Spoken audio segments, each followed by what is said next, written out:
محارب بن دثار نے بیان کیا، کہا کہ میں نے جابر بن عبداللہ انصاری سے سنا، آپ نے بتلایا کہ ایک شخص پانی اٹھانے والے 2 اونٹ لیے ہوئے آیا۔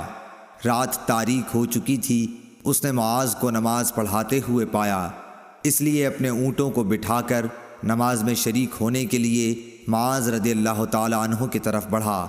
معاذ رضی اللہ تعالی عنہ نے نماز میں سورہ بقرہ یا سورہ نساء شروع کی، چنانچہ وہ شخص نیت توڑ کر چل دیا۔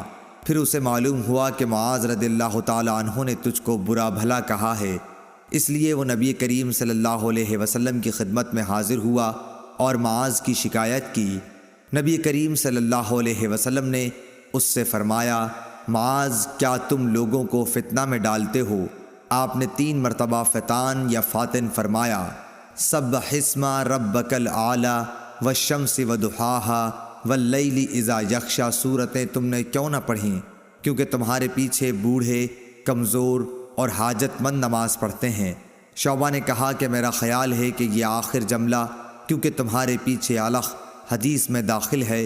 شعبہ کے ساتھ اس کی مطابقت سعید بن مسروق، مصر اور شیبانی نے کی ہے، اور عمرو بن دینار، عبید اللہ بن مقسم اور ابو زبیر نے بھی اس حدیث کو جابر کے واسطے سے بیان کیا ہے کہ معاذ نے عشاء میں سورہ بقرہ پڑھی تھی، اور شعبہ کے ساتھ اس روایت کی مطابقت اعمش نے محارب کے واسطے سے کی ہے۔ صحیح بخاری حدیث نمبر 705۔